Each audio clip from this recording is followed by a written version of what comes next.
Here we are under a settlement called Beit Hadassah.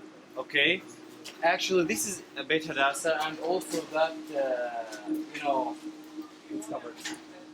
That big stone right there, were thrown by the settlers right there. So if you see the size of the stone, it's not for the Palestinians.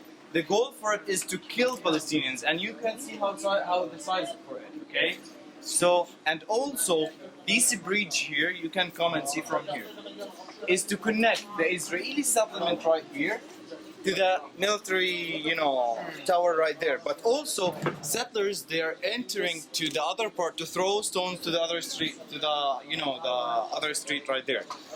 So they are really working hard to do their best, which is getting Palestinians out from here. And also, those shops right here closed by military order, okay, because to open those shops is bothering settlers. So that's why they're closing those shops. And the shops who are closed by military order, they are 512. But in total, the shops who are affected from that, there are 1,820 shops closed. 512 by military order, and the rest because there is no enough business. But the problem here, Palestinian Authority, HRC, they're not allowed to put umbrellas because there's a military tower of that building there, and there is military tower behind us. So those military towers, by security reasons, as Israelis say, they want to watch the town here. So that's why HRC not allowed to put umbrellas. Even the wire nets is not really helpful to protect them from the sand, dirty water. Sometimes the Israelis themselves, they let their children to stand up there, and I'm sorry to say that, to be on people. So their children, be on people, and the worst thing, they know Hebron, it's more Muslim, community. So sometimes they throw on people alcohol. So for Muslims, to throw a dirty water is much better than to throw alcohol, because in Hebron is a Muslim, community. An example about Palestinians and Israelis living beside each other. Here we have a Palestinian house, Palestinian family, and here we have the rest of Beit Hadassah settlement. This part of the city called the gold market, and you can see how gold it is. Those shops closed also by military order because there is an Israeli settlement on the top. Okay, so also we can see the huge building right there, which is called Beit Romano. It was a Palestinian school called Osama bin al-Munqidh, but now became an Israeli school, like yeshiva school, teaching religion.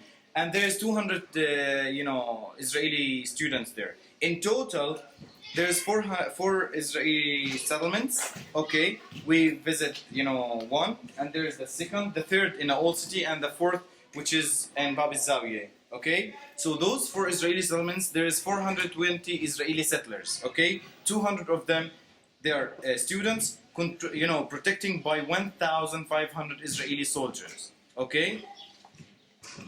Sometimes settlers who are living there, okay, they throw things here, but they don't throw things they don't need.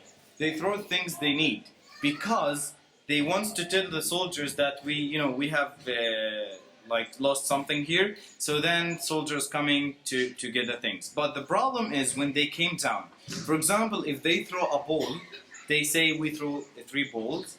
So that soldiers entering the houses and search for the other stuff. Of course, it's lying and bothering those family here, but those families still resisting and keep living in their houses.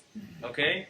So how did the settlers get to build on top of Palestinian homes and villages? When the second Intifada started, Palestinians left their houses because during the second Intifada, it was really, really dangerous place for Palestinians because it was like a war, like you say. So then people left that place. When they come back after several years, they find the Israeli settlements here. How they get the houses? They destroy some shops. They occupied some houses and then built on the top. By Israeli military order, the Palestinian owner not allowed to have his house or his shop because there's Israeli colony there, Israeli settlements. So then it became an Israeli place. And now I will show you how they became bigger. During the second Intifada, or let me say when the second Intifada started, Israeli military, make separation between the Shuhada Street, which is just behind, and Old City here. The Shuhada Street is the main street which is connecting the 4 settlements with the Kiryat Arba settlement, the biggest settlement in Hebron. Okay, so when they make these separation, there is also a big places which is empty, nobody use, not Israelis, not Palestinians, for one goal, to let Palestinians forget there is a place, and by time they really forget that thing, and then it's give a chance for Israelis to to be bigger and bigger. I mean, for the Israeli settlements.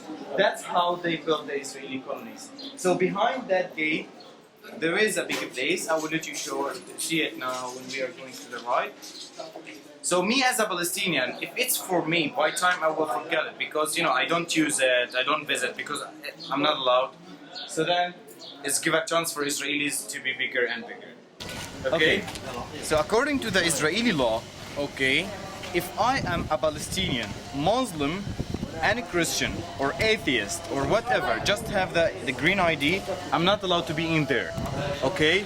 If I am international Muslim, I'm not allowed to be there. If I am international not Muslim, I can be there except if my parents were Arabs, okay? I'm not allowed. How could they know religions? Locals, it's written on our IDs by 2 languages, Arabic and Hebrew, our religions, but how could they know the religion of internationals? Sometimes they follow name. For example, my name is Muhammad. So if I'm from US, for example, so they will know that I'm Muslim, so then it's forbidden. So sometimes they ask for your IDs and they just immediately ask you what is your religion. So if you say your religion and your religion is Muslim, okay, you're not allowed to reach Shuhada Street. But if they don't ask you, so you're lucky that you cross. Because as a foreigner, you know what I mean?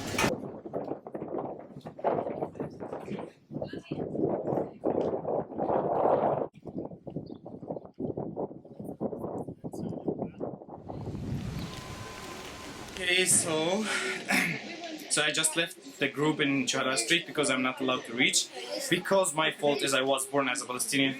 Security reasons, because I'm Palestinian, I'm not allowed to reach Shuhada Street, so and that's the group... That's a street in your own city? Yeah.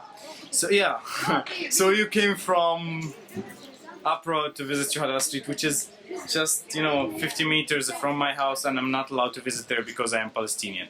Fine?